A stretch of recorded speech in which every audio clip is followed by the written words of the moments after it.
बच्चों, स्वागत है विनर्स एकेडमी के यूट्यूब चैनल पर। पिछले वीडियो में हमने पढ़ा था कि यदि कोई पार्टनर रिटायर होता है या किसी पार्टनर की डेथ होती है तो उस टाइम पे हमें गुडविल का ट्रीटमेंट कैसे करना होता है, कि जाने वाले पार्टनर को कितने रुपए की गुडविल देनी है और उसके लिए हमें अकाउंटिंग एंट्री कैसे करनी है। तो आज के इस वीडियो में हम लोग पढ़ेंगे कि यदि कोई पार्टनर रिटायर होता है या किसी पार्टनर की डेथ होती है तो उस टाइम पे हमें असेट एंड लायबिलिटीज का रिवैल्यूएशन करना होता है और उस रिवैल्यूएशन का जो है एडजस्टमेंट कैसे करना है। तो चलिए हम लोग स्टार्ट करते हैं कि इसके पीछे जो है बेसिक लॉजिक क्या है। तो हम सबसे पहले बात ये करते हैं कि revaluation of asset and liability का क्या मीनिंग है। तो हम एक एग्जांपल लेते हैं कि मान लेते हैं कि ए, बी और सी तीन पार्टनर हैं। इन्होंने 2001 में जो है कोई पार्टनरशिप फॉर्म स्टार्ट करी थी और जब इन्होंने ये पार्टनरशिप स्टार्ट करी तो उस टाइम पे इन्होंने कोई लैंड परचेज करी थी 10 लाख रुपीज की, 10 लाख रुपए की जो है इन्होंने कोई लैंड परचेज करी थी। अभी 2020 में इनमें से जो सी पार्टनर है वो रिटायर होना चाहता है। ठीक है, सी जो है फर्म को छोड़ना चाहता है कि मुझे जो है इस फर्म से जाना है और इसके बाद में ए और बी जो है इस फर्म को कंटिन्यू करेंगे। तो जो लैंड इन्होंने 2011 में 10 लाख रुपए की परचेज करी थी, मान लेते हैं कि आज इसकी जो है रेट इंक्रीज होते होते 70 लाख रुपीज की हो गई है। तो अब अगर सी इस फर्म से जा रहा है, सी अगर रिटायरमेंट लेता है या फिर सी की डेथ होती है, तो हमारा इस लैंड पे जो 10 लाख रुपए की जो लैंड थी वो 70 लाख की हो गई। तो एक तरह से हमारा कितने रुपए का गेन हो गया है? 60 लाख रुपीज का हमारा इस पे जो है गेन हो गया है।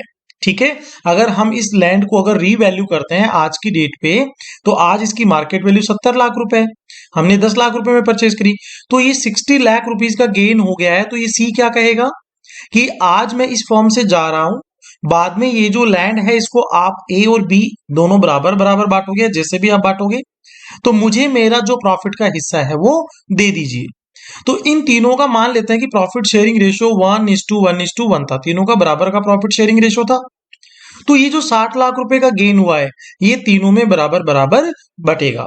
तो ए को मिलेंगे 20 लाख रुपए, बी को मिलेंगे 20 लाख, 60 लाख को तीन पार्ट में डिवाइड करना है और सी को मिलेंगे 20 लाख रुपए। तो ए और बी तो फर्म को कंटिन्यू कर रहे हैं, तो ये अपना प्रॉफिट जो है ये तो ये बाद में कभी भी डिवाइड कर सकते हैं क्योंकि ये तो पार्टनरशिप फर्म को चलाएंगे भी। तो सी को क्या करना है? सी को ये जो 20 लाख रुपए हैं ये अगर रिटायर हो रहा है या इसकी डेथ हो रही है तो इसको हमें आज ही देने होंगे। इसी को हम कहेंगे रीवैल्यूएशन ऑफ असेट। हमने जो एग्जांपल लिया यहाँ पे क्या हो रहा है? गेन हो रहा है। तो यहां पर जो है लॉस भी हो सकता है कि आपने जो है, जैसे हम एक एग्जांपल लेते हैं, कोई कार या बिल्डिंग जो है पहले 10 लाख रुपीज में परचेज करी थी और हो सकता है कि उस एरिया में जो बिल्डिंग है उनकी रेट्स कम हो गई, प्रॉपर्टी की रेट्स कम हो गई, तो ये कितने रुपए की हो गई हो? 5 लाख रुपीज की हो गई हो। तो यहां पर कितने रुपए का लॉस हो गया? 5 लाख रुपए का। तो जिस तरीके से हमने क्या कहा कि जब हमारा गेन होगा तो हम जो पार्टनर जा रहा है, जो रिटायर हो रहा है, जिसकी डेथ हो रही है, हम उसको उस गेन में हिस्सा देंगे।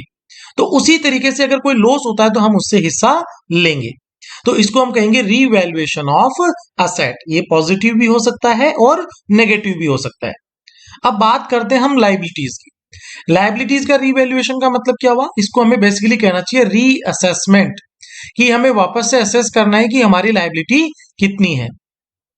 जैसे कई बार क्या होता है, मान लेते हैं कि हमारे 10,000 रुपए के उधारी थे, क्रेडिटर थे और हमने इनको टाइम पे पेमेंट नहीं किया, तो इनका इंटरेस्ट ऐड होते होते आज जो है 18,000 रुपीज हो गया है। तो हमारी बुक्स में कितने रुपए? 10,000 रुपए पे, लेकिन ये लोग हमारे कितने रुपए मांगते हैं? 18,000 रुपए मांगते हैं। तो हम क्या कहेंगे कि हमारी लायबिलिटी जो है वो 8,000 रुपए से इंक्रीज हो गई है, हमें 8,000 रुपए एक्स्ट्रा पे करना होगा। तो इसमें अगर सी रिटायर होता है या सी की डेथ होती है तो हम उससे इस 8,000 में उसका हिस्सा लेंगे। तो तीनों का प्रॉफिट शेयरिंग बराबर बराबर है, तो 8,000 को हम तीन हिस्सों में डिवाइड कर देंगे, ए, बी और सी। ए और बी तो बिजनेस कंटिन्यू करेंगे तो उनसे तो हम बाद में भी ले सकते हैं, लेकिन सी तो आज ही जा रहा है ना, उससे थोड़ी ले पाएंगे।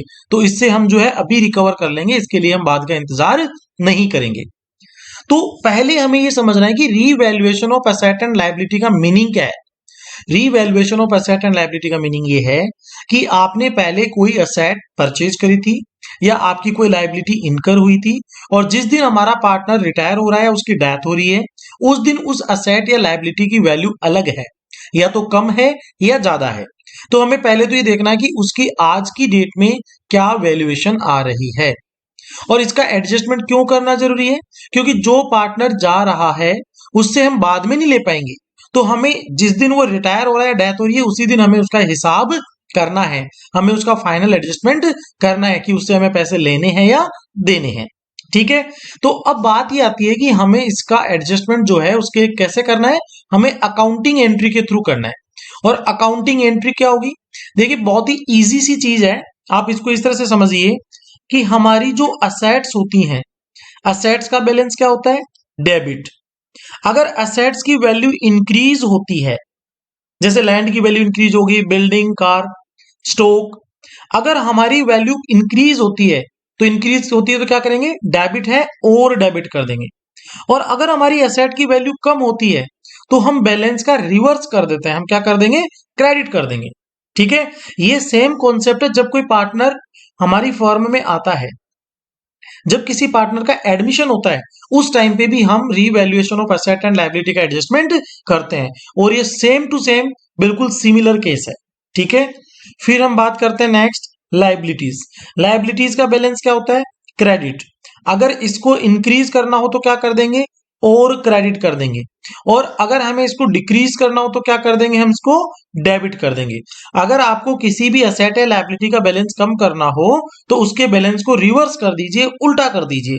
तो क्रेडिट है, कम करना हो तो डेबिट कर दो, क्रेडिट है, बढ़ाना हो तो और क्रेडिट कर दो। ठीक है, जो भी हमारा यहां पर लॉस या फिर गेन होगा उसको हम क्या करेंगे, एक रीवैल्यूएशन अकाउंट में ले जाएंगे, और इस रीवैल्यूएशन अकाउंट का जो भी बैलेंस होगा हम सभी पार्टनर्स में डिवाइड कर देंगे, तो चाहे वो ए हो, बी हो और सी में। तो इसकी वजह से क्या होगा कि जो पार्टनर जाने वाला है उसके कैपिटल अकाउंट में अमाउंट या तो क्रेडिट हो जाएगी या डेबिट हो जाएगी, मतलब या तो हम उससे रुपए लेंगे या उसको देंगे।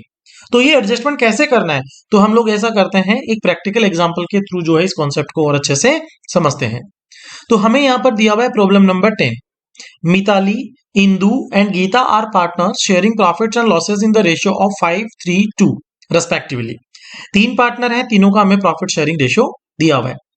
On March 31, 2017 their balance sheet was as under. हमें इन तीनों की बैलेंस शीट दी हुई है। देखिए, आप अगर कोई भी प्रॉब्लम सॉल्व करते हैं तो याद रखिएगा उसमें जो डेट्स दी हुई होती हैं बहुत ही इंपॉर्टेंट होती हैं, इसलिए आप प्रॉब्लम को केयरफुली पढ़ें। 31 मार्च 2017 को हमें बैलेंस शीट गिवन है। क्या क्या है, goodwill, building, patent, machinery, stock, debtor, cash, total हमें दिया हुआ है 435। लायबिलिटी में हमारे पास में कैपिटल अकाउंट का बैलेंस है तीनों पार्टनर का, और क्रेडिटर है और जनरल रिजर्व है। अब हमें यहाँ पे क्या दिया हुआ है, Geeta retires on the about date, मतलब बैलेंस शीट डेट को ही जो है ये गीता रिटायर हो रही है 31 मार्च 2017 को ही। It was agreed that machinery be valued at ₹1,40,000। देखो लैंग्वेज आराम से पढ़ना कि यहां पर हमें क्या दिया हुआ है कि मशीन को कितने पे वैल्यू करना है, 1,40,000 पे। अभी हमारी मशीनरी कितने की है, 1,50,000 की, और ये कितने की होनी चाहिए, 1,40,000। तो हमें मशीनरी की वैल्यू में 10,000 रुपए कम करनी है। तो हम क्या करेंगे, हमारी असेट्स क्या होती है, डेबिट, और अगर हमें इसको कम करना हो तो क्या कर देंगे, रिवर्स, हम इसको कर देंगे क्रेडिट। एंट्री क्या होगी, हम एक बार पूरी प्रॉब्लम पढ़ लेते हैं उसके बाद करेंगे। पेटेंट एट ₹40,000, तो हमारे यहाँ पे पेटेंट्स कितने के दिए हुए हैं, 30,000 रुपए के दिए हुए, 30,000 के दिए हुए। ये कह रहे हैं कि हमारी पेटेंट की वैल्यू कितनी होनी चाहिए, 40,000 रुपए होनी चाहिए। तो इसका मतलब ये हो गया कि हमारे जो पेटेंट है उसकी वैल्यू इंक्रीज होगी। तो असेट्स क्या है, डेबिट, इसको अगर हमें 30 से 40 बनाना है तो क्या कर देंगे, और डेबिट कर देंगे, इंक्रीज करना है, डेबिट है और डेबिट कर देंगे। एंड बिल्डिंग्स एट ₹1,25,000, हमारी बिल्डिंग कितने की होनी चाहिए, 1,50,000, 1,25,000 की। तो अभी हमारी बिल्डिंग कितने रुपए की, 1,00,000 की।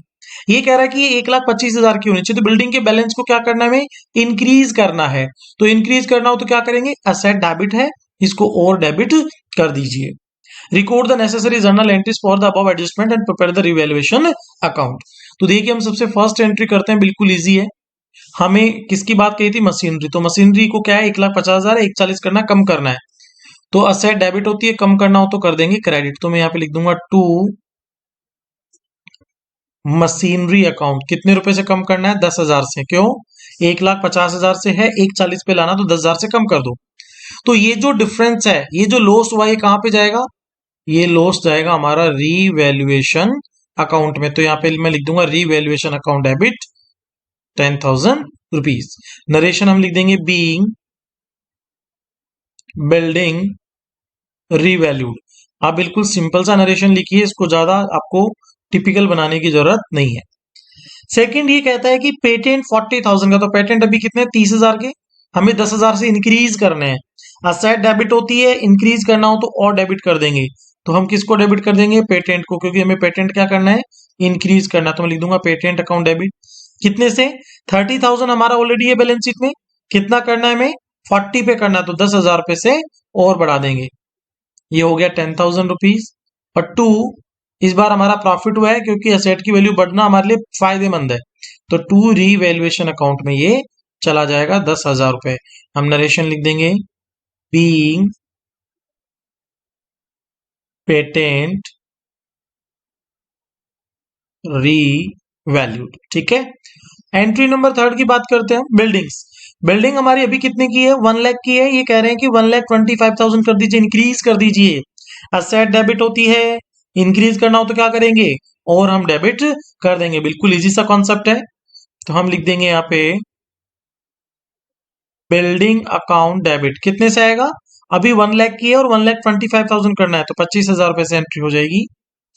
25,000 से इंक्रीज कर देंगे टू, और ये हमारा जो प्रॉफिट हुआ ये कहां पे जाएगा? इसको हम ले जाएंगे रीवैल्यूएशन अकाउंट में 25,000। तो एंट्री हो जाएगी बीइंग बिल्डिंग रीवैल्यूड। हमने फर्स्ट एंट्री में भी बिल्डिंग लिख दिया, ये यहाँ पे आएगा मशीनरी। ठीक है। नेक्स्ट हमें क्या गिवन है? ये हमारी नेसेसरी जर्नल एंट्री जो है वो हो गई है, और हमें इसका रीवैल्यूएशन अकाउंट बनाना है। देखिए एक एंट्री अभी हमें यहाँ पे कहेगा नहीं, बट हमें करनी है। क्या? कि असेट के रीवैल्यूएशन पे आपका जो भी प्रॉफिट लॉस हुआ है वो पार्टनर्स में डिवाइड तो करना होगा। तो कितना प्रॉफिट लॉस हुआ है उसका इजी तरीका है कि आप ये देखिए रीवैल्यूएशन अकाउंट यहाँ पे डेबिट हुआ 10,000 से। ठीक है। फिर यहाँ पे रीवैल्यूएशन अकाउंट क्रेडिट हुआ 10,000 से, तो जीरो हो गया। पहले डेबिट फिर क्रेडिट 10,000 से बराबर अमाउंट से। इसके बाद में मतलब एंट्री नंबर 1 और 2 से तो क्या हुआ? जीरो इफेक्ट हो गया है। पहले 10,000 से रीवैल्यूएशन डेबिट फिर क्रेडिट। लेकिन थर्ड एंट्री में हमारा रीवैल्यूएशन क्रेडिट हुआ है 25,000 से। तो अगर किसी भी अकाउंट को बंद करना हो तो क्या कर देते हैं? रिवर्स। यहाँ पे रीवैल्यूएशन क्रेडिट है, इसको बंद करना हो तो क्या कर देंगे? डेबिट। हम लिख देंगे रीवैल्यूएशन अकाउंट डेबिट 25,000। ये हमारा प्रॉफिट है।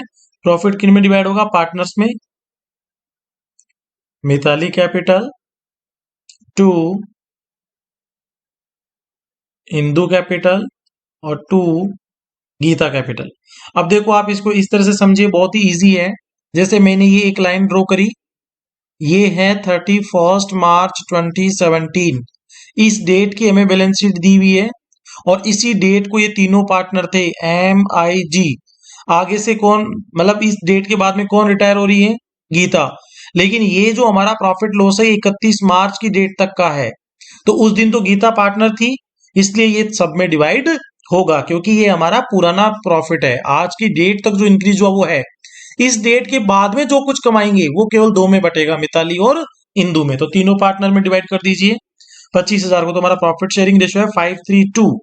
तो टोटल ऑफ रेशियो हो गया 25,000 को डिवाइड करना है, रेशियो का टोटल हो गया 10, और मिताली का हिस्सा है 5। ठीक है। तो ये आएगा 12,500। ऐसे ही हम इंदू का शेयर निकाल देंगे। 25,000 टोटल है, रेशियो का टोटल 10 है, और इसका हिस्सा है 3। तो ये आएगा 7,500। और लास्ट गीता का हिस्सा बच गया 5,000 रुपए। हम नरेशन लिख देंगे बीइंग।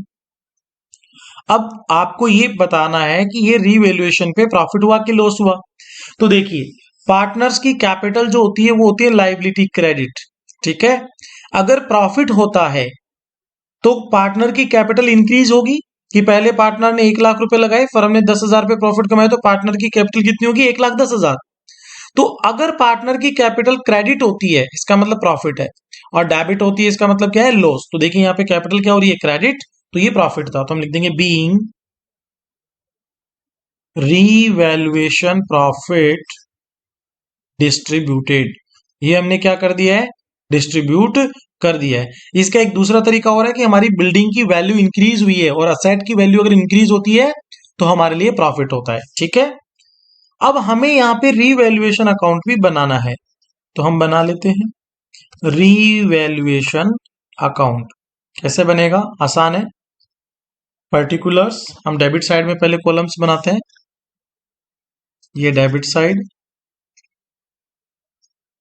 Particulars, amount. आपको एग्जाम में जो है प्रॉपर फॉर्मेट्स बनाने हैं, और ये अमाउंट, ये हो गया क्रेडिट। हमारी सबसे फर्स्ट एंट्री क्या थी, फर्स्ट एंट्री थी रीवैल्यूएशन अकाउंट डेबिट, की रीवैल्यूएशन को क्या करना है, हमें डेबिट करना है। ठीक है, टू मशीनरी, तो यहाँ पे रीवैल्यूएशन क्या हुआ है, डेबिट हुआ है, तो हम रीवैल्यूएशन अकाउंट में क्या करेंगे, डेबिट में एंट्री करेंगे। तो हम यहाँ पे लिख देंगे टू मशीनरी अकाउंट। कितने से आएगा ये एंट्री, फर्स्ट एंट्री थी हमारी 10,000 रुपए की। अब देखो बहुत सारे कंसेप्ट है, एक नहीं, आप 4-5 तरीके से चेक कर सकते हैं कि आपने जो एंट्री करी है वो ठीक है कि नहीं है। हमारा जो रीवैल्यूएशन अकाउंट है वो एक तरीके से इनकम एक्सपेंडिचर या प्रॉफिट लॉस जैसे होता है। तो डेबिट साइड में जो चीजें होती है वो क्या होती है हमारी, या तो एक्सपेंसेस होते हैं या लॉसेस होते हैं। और क्रेडिट साइड क्या होता है, सारी इनकम या गेन क्या होते हैं, क्रेडिट होते हैं। तो अब देखिए कि आपकी बिल्डिंग की जो मशीनरी की वैल्यू 10,000 रुपए कम हो गई। यहाँ पे मशीनरी में 1,50,000 दिया हुआ है, और इसने कहा कि इसको 1,40,000 पे वैल्यू करना, 10,000 पे मशीन की वैल्यू कम होगी तो हमारे लिए क्या है, लॉस है। तो देखिए हमने डेबिट साइड में लिख दिया है। नेक्स्ट एंट्री है हमारी patent account debit to revaluation account. तो यहाँ पे रीवैल्यूएशन अकाउंट क्या हुआ है, रीवैल्यूएशन अकाउंट हुआ है क्रेडिट, तो हम क्रेडिट साइड में लिख देंगे बाई पेटेंट 10,000 रुपए। अब ये हमने जो लेजर पोस्टिंग की है, जो अकाउंट बनाया, सही बनाया कि नहीं बनाया, आप चेक कर सकते हो। पेटेंट की वैल्यू बैलेंस शीट में कितनी है, 30,000 रुपए, और इसने क्या कहा कि पेटेंट कितने के हो गए, 40,000। तो इसका मतलब आपकी असेट 10,000 रुपए से बढ़ गई, और असेट की वैल्यू इंक्रीज होना हमारे लिए क्या होता है, एक तरह से गेन है, प्रॉफिट है। तो देखिए मैंने इसीलिए क्रेडिट साइड में लिखा है। Entry number 3 building account debit to revaluation, तो यहां पर हमने क्या किया, रीवैल्यूएशन को क्रेडिट किया है, तो हम क्रेडिट साइड में लिख देंगे बाई बिल्डिंग अकाउंट। कितने से आएगा, 25,000 रुपए से, वही हमारे लिए प्रॉफिट है क्योंकि असेट की वैल्यू इंक्रीज हुई है। और कोई एंट्री बची है क्या, नहीं। तो यहां पर जो भी हमारा प्रॉफिट लॉस है हम उसको डिवाइड कर देते हैं। तो ये साइड क्रेडिट साइड कितना आ गया, 35। 10,000 का ऑलरेडी इधर डेबिट है, तो बैलेंसिंग फिगर से कितना आएगा ये, 25,000। तो हम टोटल बराबर लगाते हैं 35,000। तो ये जो 25,000 है ये हमारे लिए क्या है, ये रीवैल्यूएशन का प्रॉफिट है। और ये किस किस में बटेगा, मिताली, इंदु और गीता में। कितना बढ़ेगा, तो आप ये देखिए हम इसकी एंट्री जो है वो कर चुके हैं, हम इसको डिवाइड कर चुके हैं 25,000 को। तो हम यहाँ पे लिख देते हैं 12,500 मिताली को मिलेंगे, 7,500 इंदु को, और 5,000 रुपए गीता को। तो बिल्कुल इजी सा कॉन्सेप्ट है। तो आपको यहाँ पर जो चीजें ध्यान रखनी है वो हम लोग एक बार रिवाइज कर लेते हैं। आपकी जो असेट होती है उनका बैलेंस होता है डेबिट, इंक्रीज करना हो तो डेबिट कर दो, डिक्रीज करना हो तो क्रेडिट कर दो। जो लाइबिलिटीज होती है उनका बैलेंस होता है क्रेडिट, इंक्रीज करना हो तो क्रेडिट कर दो, डिक्रीज करना हो तो क्या करेंगे, डेबिट कर देंगे। और जो भी इस पे प्रॉफिट लॉस होगा वो हम कहां पे ले जाएंगे, रीवैल्यूएशन अकाउंट के अंदर ले जाएंगे, और फाइनली सभी पार्टनर्स में डिवाइड कर देंगे। क्योंकि जिस दिन हम रिवैल्यूएशन कर रहे हैं उस दिन सारे के सारे पार्टनर हमारी फर्म का हिस्सा थे। ठीक है, तो नेक्स्ट वीडियो में हम लोग पढ़ेंगे कि अगर किसी पार्टनर की डेथ होती है या कोई पार्टनर रिटायर होता है तो उस टाइम पे हमारी बैलेंस शीट में जो एक्युमुलेटेड प्रॉफिट्स होते हैं या जो रिजर्व्स होते हैं, जो पुराने प्रॉफिट्स जो हमने इकट्ठे किए हुए, उनका हमें क्या ट्रीटमेंट करना है। और बिल्कुल ही इजी कॉन्सेप्ट है। तब तक आप लोग रीवैल्यूएशन के जो हैं एग्जाम्पल्स जो हैं उनकी प्रैक्टिस करिए। स्वस्थ रहिए, मस्त रहिए, हैप्पी लर्निंग।